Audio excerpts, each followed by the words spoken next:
The night Whitmore Logistics began to fall, no one inside the building noticed at first. There were no alarms, no dramatic warnings, just a quiet flicker in the system, like a breath held too long. Then the numbers changed. Not gradually, not logically, all at once. Somewhere in a dim corporate office, a junior analyst frowned at her screen. That's not possible. But it was already too late to question it. Because across the system, something had already decided what would break first. At the Whitmore estate, Clara Whitmore stood in silence as her father said the words that would fracture everything she thought she still controlled. "We don't have another option." She didn't look at him immediately. Instead, she asked quietly, almost flatly, "How much time do we have left?" A pause. "Days," Leonard Whitmore replied. Clara finally turned. Outside, the wind pressed against the windows like something trying to get in. And inside the room, her father added the sentence that changed everything. "There is one condition, a marriage." Clara didn't react right away. But somewhere far beyond the estate, unseen in the same moment, global markets shifted again, as if responding to a name she had not yet heard. The contract that took everything. The air in the Whitmore estate felt heavier than it should have. Thick, unmoving, like something unseen had settled into the walls and refused to leave. Clara Whitmore stood by the tall windows of the study, fingers resting lightly against the cool glass. Outside, the late autumn sky stretched gray and indifferent, the trees stripped bare, their branches thin and skeletal. She had always liked this room once. It used to smell of polished wood and quiet ambition. Now it smelled like desperation. Behind her, her father's voice trembled, not with emotion, but with something far more unsettling. Calculation. "We don't have another option, Clara." She didn't turn around immediately. She didn't need to. She knew exactly what she would see. Leonard Whitmore sitting behind his desk, shoulders slightly hunched, eyes avoiding hers. A man who had spent a lifetime building something, and was now quietly watching it collapse. "How much time?" she asked. A pause. "Days." That made her close her eyes for a moment. Days. Not months. Not weeks. Days. The weight of it didn't crash over her. It settled. Slow. Precise. Like numbers lining up in a ledger you couldn't argue with. "And this solution," she said finally, her voice steady, "comes with conditions." This time, it was her stepbrother Derek who answered, his tone too smooth, too rehearsed. "It's not as dramatic as you're making it sound." That alone told her everything. Clara turned then, her gaze sharp enough to cut through the room. "Say it clearly." Derek leaned back in his chair, crossing one leg over the other. "The investor wants a formal alliance." Silence stretched between them. Clara let out a quiet breath. A marriage. No one corrected her. Something inside her, something she had spent years rebuilding after her own quiet fall from the corporate world, tightened, then went still. "Who is he?" Her father hesitated. Derek didn't. "Daniel Reeves. Owns a small auto shop in Pennsylvania." The words landed wrong. Not because of what they were, but because of what they weren't. Too simple. Too clean. Clara's mind moved quickly, instinctively dismantling the logic. An auto mechanic with enough capital to stabilize Whitmore Logistics wants to marry into a failing company. Derek shrugged. "People want strange things." "No, not people like that." But Clara didn't say it aloud. Instead, she asked the only question that mattered. "And if I refuse?" Her father's silence was answer enough. She imagined it then, the thousands of employees, the warehouses, the drivers, the quiet, invisible machinery of lives dependent on a company that had once been solid. She had spent years distancing herself from Whitmore Logistics after her own professional scandal. She had learned to live without it. But they hadn't. Clara exhaled slowly. "Fine." The word surprised even her. Her father looked up. "Clara, I'll do it," she said, cutting him off. "But don't pretend this is about family. This is damage control." Derek smirked faintly. "Call it what you want." She did. A transaction. The courthouse smelled faintly of old paper and disinfectant. No flowers. No music. No witnesses beyond obligation. Clara stood beside a man she had met less than 10 minutes ago. Daniel Reeves. He was taller than she expected. Broad-shouldered, dressed simply in a dark jacket that looked worn but clean. His hands, she noticed immediately, were rough, marked with the kind of calluses that didn't come from boardrooms. He didn't look at her much. And when he did, it wasn't with curiosity or judgment. just awareness. That unsettled her more than anything else. The clerk spoke. Papers were signed. Words were exchanged. Clara barely heard them. Somewhere far beyond that small room, something shifted, unseen, unannounced. Markets responding to a signal no one in this building could feel. But she felt something. Not excitement. Not fear. A quiet, irreversible closing of a door. I do, she said. Daniel's voice followed, calm and even. I do. And just like that, it was done. The drive to Pennsylvania stretched long and quiet. The city disappeared first, glass towers fading into distance, replaced by open roads, fields, and the muted gold of late autumn. Clara watched it all pass by, her reflection faint in the window. She didn't ask questions. He didn't offer answers. By the time they reached the farmhouse, the sky had darkened into deep blue. The house itself was modest. A wide porch, faded red paint, a single light glowing near the entrance. It looked still. Inside, the air was warmer. Lived in. The faint scent of motor oil mixed with something softer. Vanilla, maybe.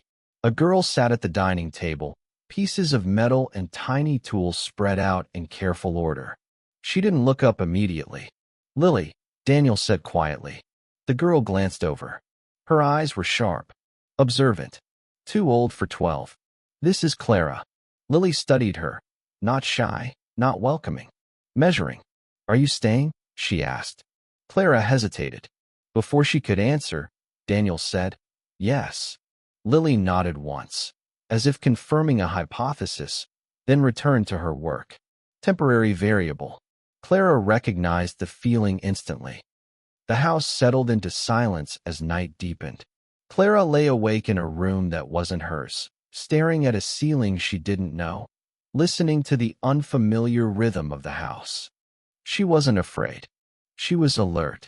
Every instinct she had, honed from years in high-stakes environments, was telling her the same thing. Something didn't fit. It was in the way Daniel moved, too precise. The way he spoke, too controlled.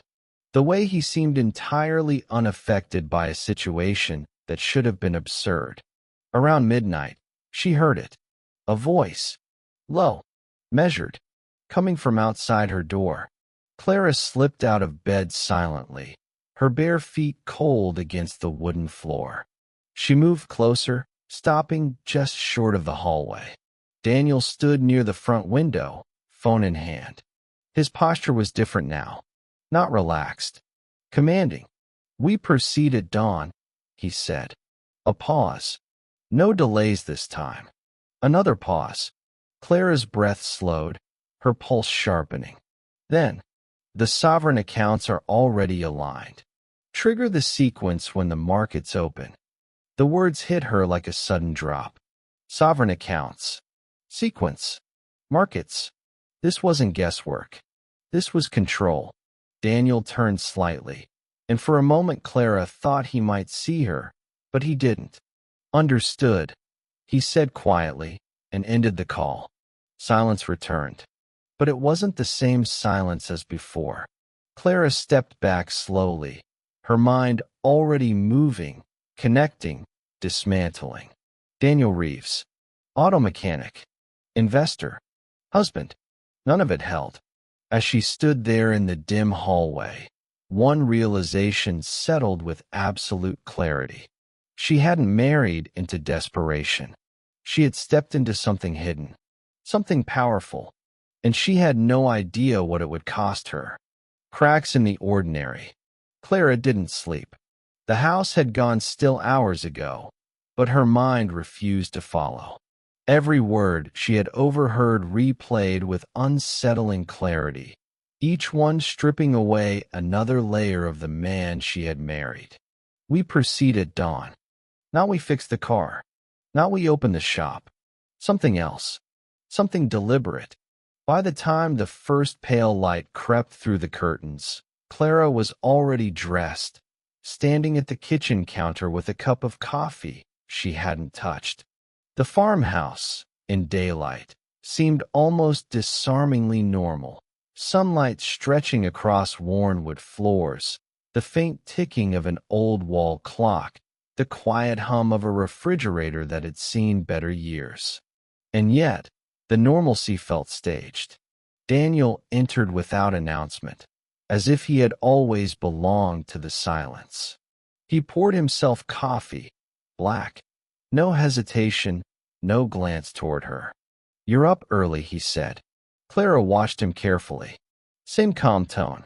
Same steady movements. "Couldn't sleep." A beat passed. "You'll adjust." It wasn't dismissive. It wasn't comforting either. Just factual. Clara tilted her head slightly. "Do you always conduct business calls at midnight?" Daniel didn't react, not outwardly.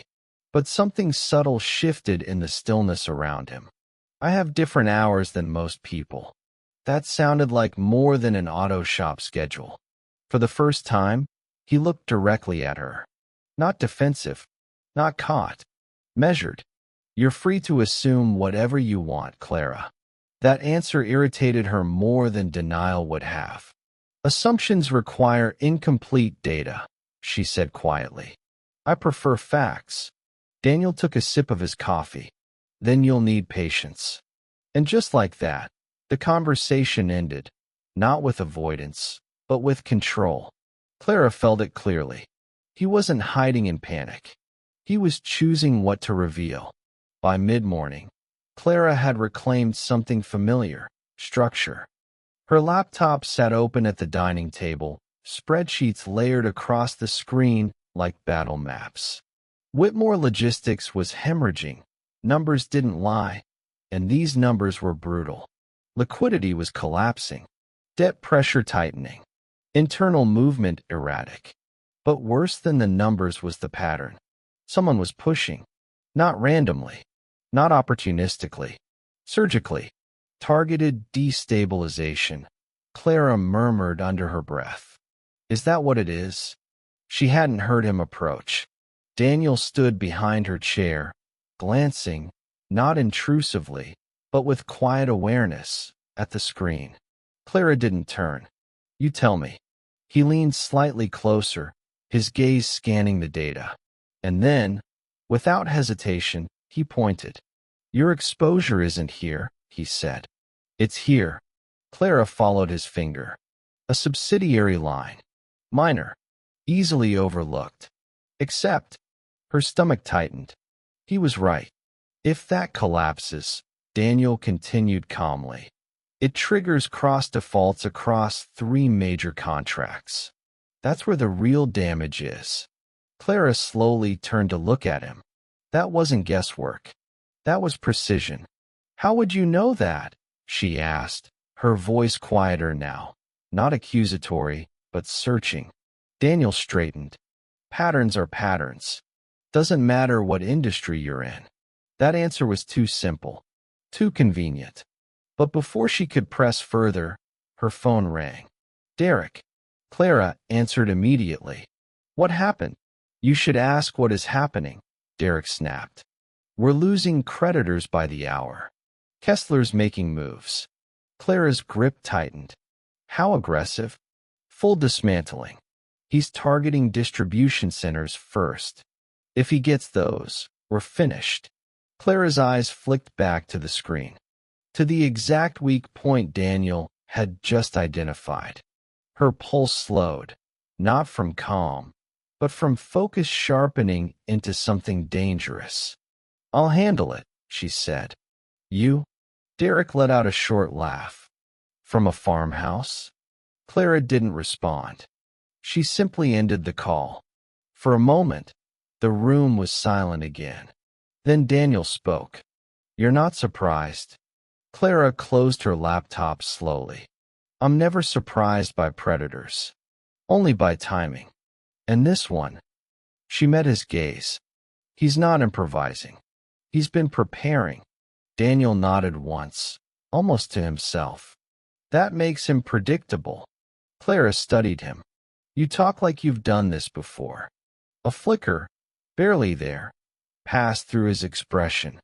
"Everyone has experience with something," he said. That wasn't an answer, But Clara let it go. For now. The days that followed blurred into controlled chaos. Clara operated from the farmhouse like a general cut off from headquarters, but not from strategy.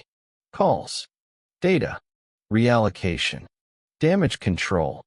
But no matter how fast she moved, Kessler moved faster. Pressure points collapsed one after another. And then, just as the final domino seemed ready to fall, everything stopped. Not gradually, instantly. An infusion of capital, massive, precise, stabilized Whitmore logistics overnight. Credit lines restored. Panic halted. Market confidence recalibrated. Clara stared at the numbers, her mind racing. This wasn't random, she whispered. No investor moved like that. No one intervened without intent. Across the room, Daniel said nothing. But he didn't look surprised. New York was colder than she remembered. Sharper. The city lights cut through the night as Clara stepped out of the car, the gala venue rising before her in glass and gold. Daniel stood beside her, dressed simply but impeccably. No excess. No attempt to impress. It should have made him invisible. It didn't. Inside, the atmosphere shifted the moment they entered. Eyes lingered. Whispers followed. Clara recognized them all, former colleagues, rivals, observers who had once measured her worth in influence and access. Now they measured something else. Clara Whitmore, a voice drawled. I heard rumors, but I didn't expect confirmation. She turned. Polished smiles. Thinly veiled curiosity. And this must be a mistake, someone else added lightly. A ripple of quiet laughter followed. Clara felt it, the old instinct to deflect, to calculate, to navigate. But something in her resisted. Instead, she spoke clearly. This is my husband. The word felt unfamiliar, but not wrong. The conversation didn't stop. It sharpened. Charming, one woman said. And what do you do, Mr. Reeves? Daniel's answer was simple. I fix things. More laughter. Dismissive this time. Clara watched it happen. The slow, subtle erosion of respect directed at him. And something in her shifted. Not strategy. Not obligation. Something instinctive. You're right, Clara said suddenly, her voice cutting cleanly through the noise. The room quieted. He does fix things. She stepped slightly closer to Daniel, her posture unwavering. Just not the kind you'd understand. Silence followed. Not awkward. Controlled. The kind that made people reassess. For the first time that night, no one laughed. And for the first time since this began, Clara felt something unexpected settle in her chest. Not certainty, but alignment. Later that night, back at the farmhouse, the world felt quieter again. Lily sat at the table, carefully assembling a small mechanical structure, gears interlocking with precise attention. She didn't look up when Clara entered. They break things, Lily said suddenly. Clara paused. Who does? People like the ones you went to see. Clara walked closer, watching the delicate movement of the gears. And what do you do about that? She asked. Lily adjusted a piece, her fingers steady. You build something that doesn't break easily. Clara exhaled softly. That's harder than it sounds. Lily glanced up then, her eyes sharp. Not if you know where the weak parts are. Clara froze for just a fraction of a second. Because that was exactly what Daniel had said. That night, Clara didn't hesitate. She opened her laptop, dug deeper, past public records, past accessible data, into places designed to stay hidden. Patterns emerged. Old financial structures, obscured transactions, fragmented identities. And then, a name. Buried. Erased. But not gone. David R. Hale. Clara's breath slowed. The profile was incomplete, but what remained was enough. Architect of complex global investment systems. Disappeared 12 years ago. Linked to a scandal that had reshaped entire markets. No confirmed sightings since. Clara leaned back slightly, her pulse steady but heavy. She cross-referenced timelines. Locations. Voice pattern archives. Everything aligned. Too perfectly. Her eyes lifted slowly toward the dark hallway beyond her room. Toward where Daniel slept. Or didn't. The realization settled. Not like shock, but like truth clicking into place. Final. Unavoidable. Daniel Reeves wasn't real. He never had been. And the man she had married was someone the world had been trying to find for over a decade. The weight of truth. The name on the screen did not change no matter how long Clara stared at it. David R. Hale. It felt too small for what it represented. Just letters, just a record in a system that had already erased him once.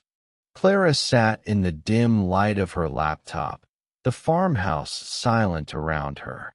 Even the house seemed to hold its breath at night, as if aware that something irreversible had begun inside it. Her fingers hovered over the trackpad but didn't move. Because once she accepted it fully, there would be no unseeing it. A soft floorboard creaked behind her. She didn't turn. I thought you'd still be awake. Daniel's voice. Calm. Familiar. Too calm. Clara closed the laptop slowly but didn't shut it. You were going to tell me? A pause. Not denial. Not surprise. Just stillness. That depends on what you think you've found. Clara finally turned. He stood a few steps away, framed by the hallway light. No tension in his posture. No urgency. But something about him felt heavier tonight, as if he had stepped closer to the surface of something long submerged. I think, Clara said carefully, you've been lying to me since the moment we met. Daniel's gaze didn't shift. That's not accurate. A hollow laugh escaped her before she could stop it. Of course it isn't. Nothing about you is ever direct, is it? Silence stretched between them. Then he spoke again, quieter. Clara, what exactly do you believe you've discovered? That question didn't feel like avoidance. It felt like measurement. Like he was assessing how far the truth had already spread. Clara stood, her chair scraping softly against the floor. David R. Hale, she said. Architect of sovereign investment systems. Vanished after the Northbridge restructuring scandal 12 years ago. She stepped closer. I traced the timing, the financial interventions, the pattern recognition in your predictions. Her voice tightened slightly. You didn't guess anything in that data set. You recognized it. Daniel's expression shifted, just slightly. Not fear. Recognition. That name, he said slowly, doesn't belong to me anymore. Clara froze. So it was true. The silence that followed wasn't empty. It was dense, compressed with everything neither of them was saying yet. Finally, Daniel exhaled. I didn't lie to you to manipulate you, he said. I lied because people like me don't get the luxury of being known. Clara's voice dropped. People like you don't get married to strangers either. A faint shadow crossed his face at that. No, he agreed. That part was not planned. Something in that answer unsettled her more than denial would have, because it implied adaptability. Not coincidence. Choice. The next morning, the world outside the farmhouse felt unchanged. But inside it, everything had shifted. Clara moved through the house like she was recalibrating distance itself. Every object, every sound, every glance now weighted differently. Lily noticed first. "You're thinking too loud," the girl said without looking up from her mechanical model. Clara paused near the table. "Is that possible?" Lily shrugged. "People do it all the time. It just usually breaks things." That word again. Breaks. Clara watched the small structure Lily was building. Delicate, intricate, balanced on fragile precision. "What is it supposed to be?" she asked. "A system that doesn't fail when one part stops working." Clara studied it longer than she meant to. "That's rare," she said softly. Lily finally looked at her. "Only if you design it wrong." Something about that answer lingered longer than it should have.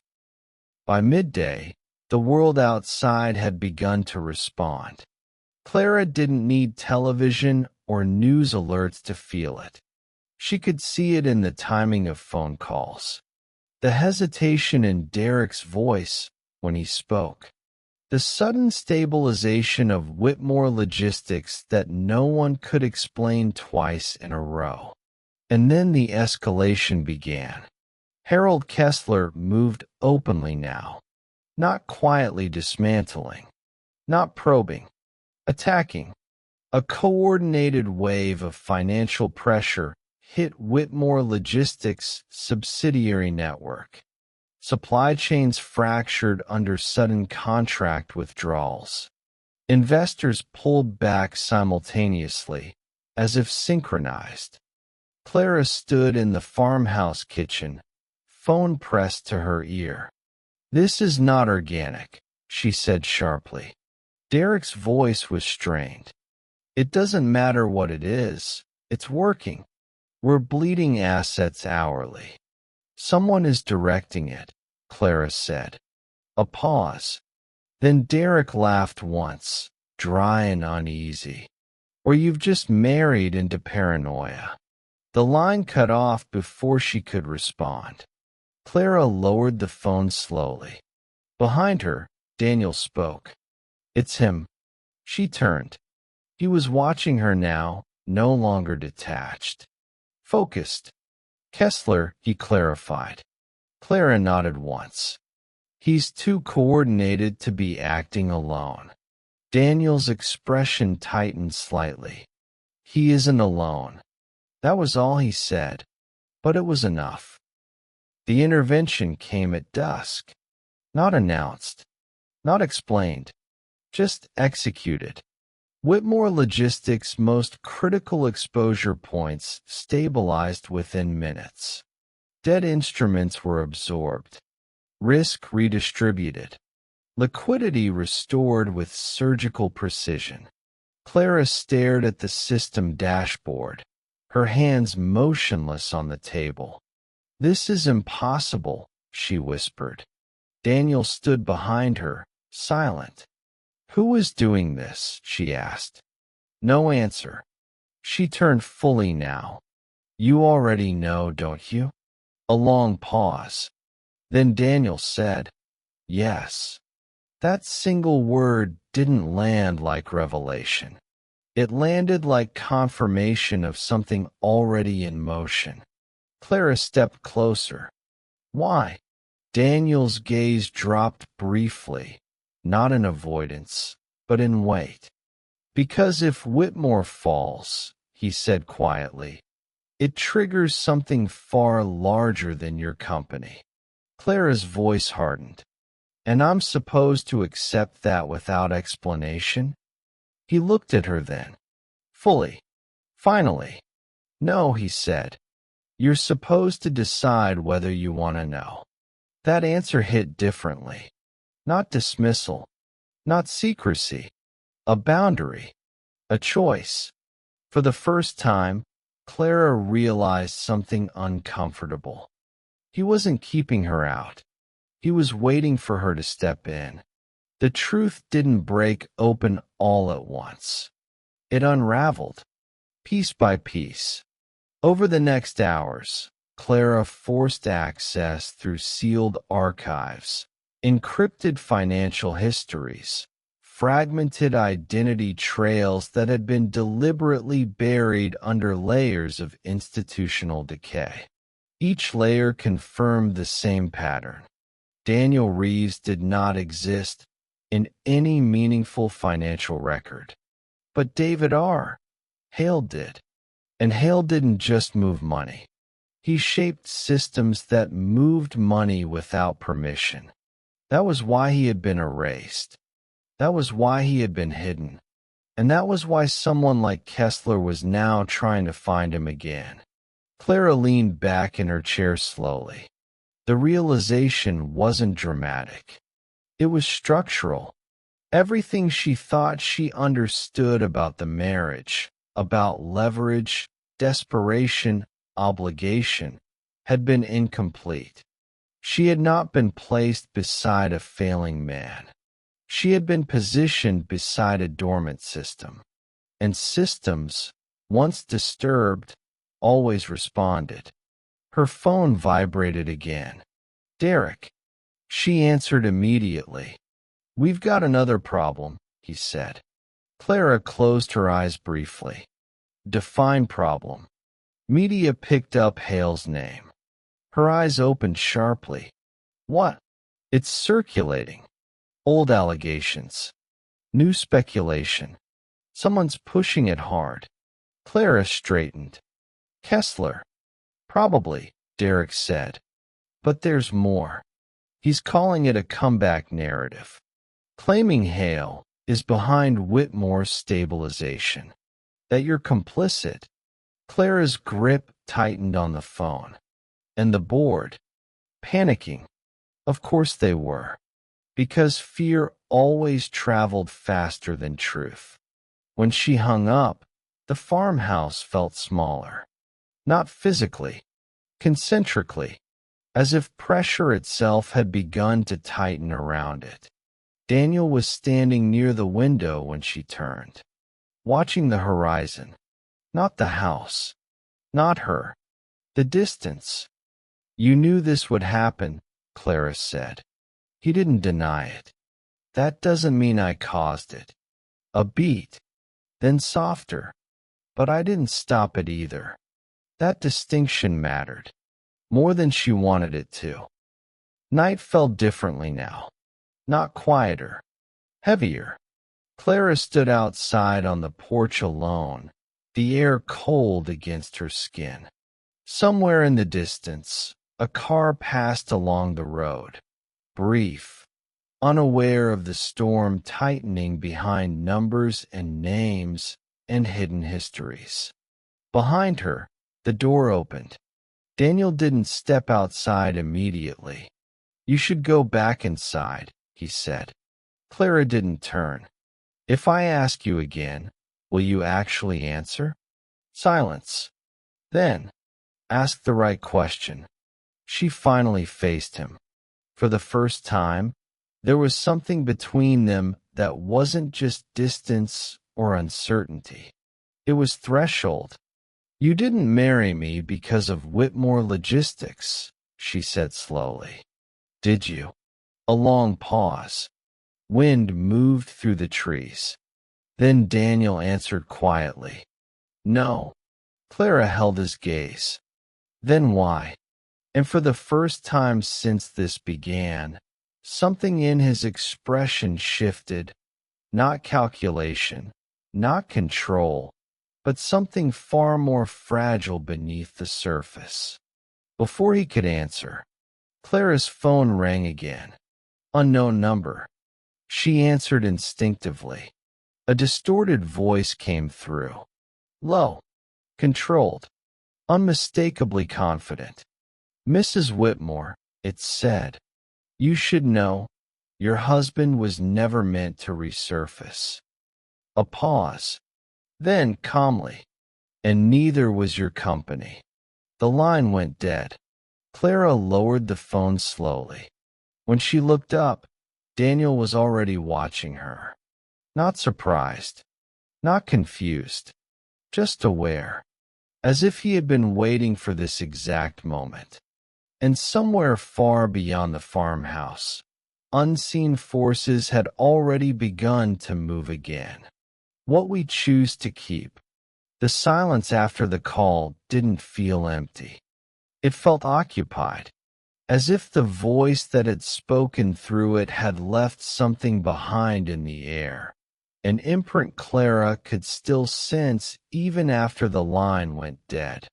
She stood motionless in the kitchen, phone lowered in her hand, while the farmhouse around her remained deceptively calm.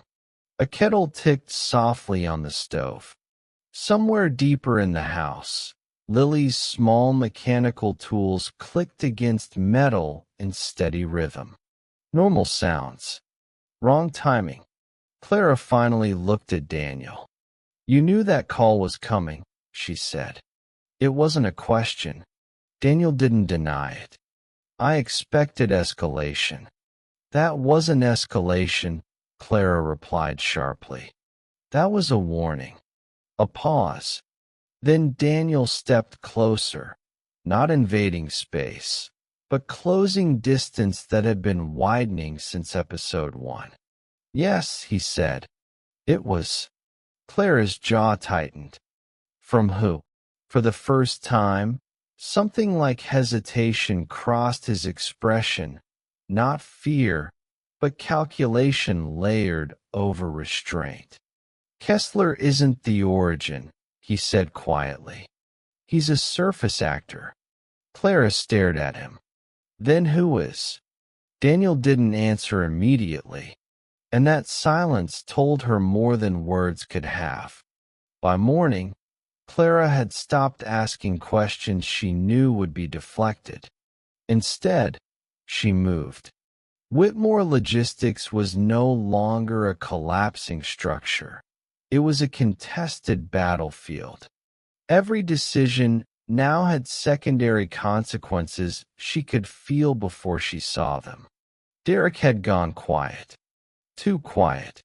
That worried her more than his usual panic.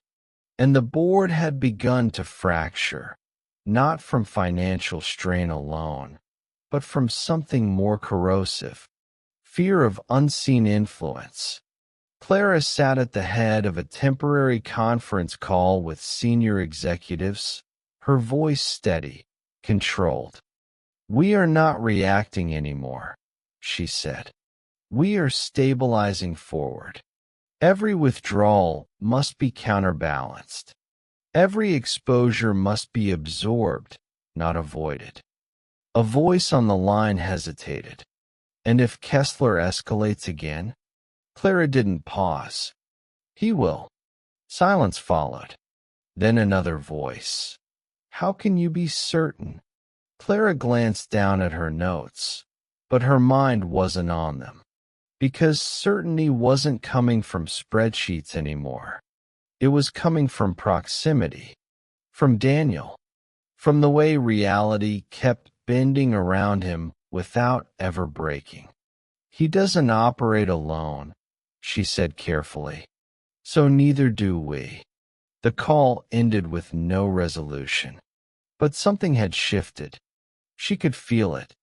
That afternoon, Clara left the farmhouse for the first time since everything escalated. Not to escape, to confront. Whitmore Logistics' interim board meeting was held in a private facility outside Harrisburg.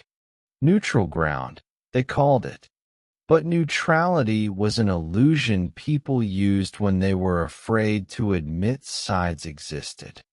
The room was already tense when she entered. Derek avoided her gaze.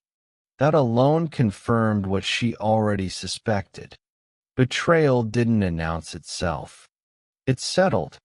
Clara took her seat without ceremony. Let's begin, she said. The presentation started, But no one was listening to data anymore. They were listening for survival probability. Halfway through, a board member interrupted. "This is unsustainable. We're being targeted from multiple vectors. Credit, logistics, media. It's coordinated." Clara nodded once. "Yes." Another voice. "By Kessler?" Clara hesitated. Then, carefully, partially. Murmurs spread immediately. Derek finally spoke. "Then who's coordinating the rest?" Clara looked at him. For a long moment, she said nothing. Because the answer was sitting in the farmhouse with Lily, and she still didn't fully understand what it meant. Instead, she said, "That's not the question that saves us." A pause. "It's whether we're prepared to stop reacting." The room quieted, and for the first time, no one contradicted her. That night, Clara returned to the farmhouse exhausted, but not physically. Strategically, emotionally, everything was converging too fast now. Patterns she couldn't fully map were tightening into something coherent.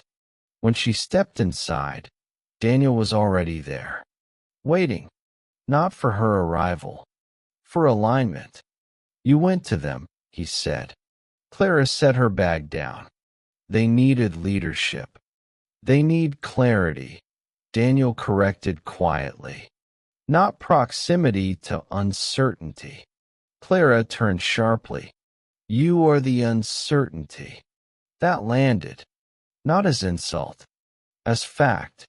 Daniel didn't respond immediately.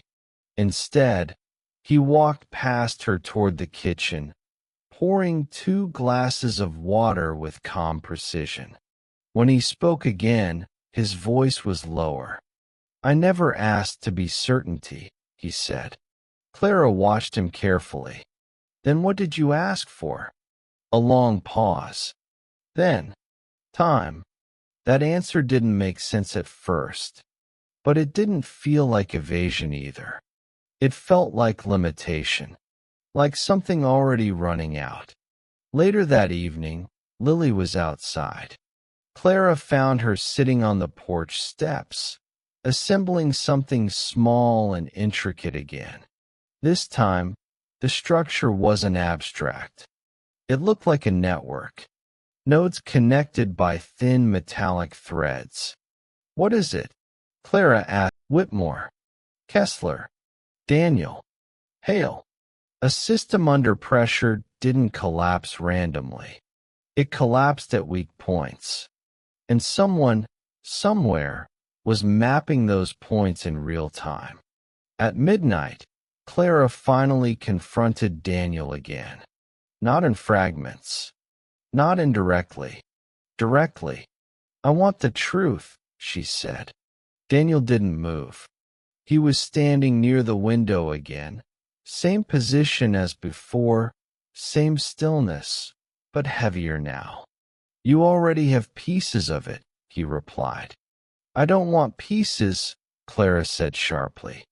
"I want the system." That made him turn slightly. For the first time, something like tension entered his expression, not defensive, but restrained. "You don't understand what you're asking for," he said.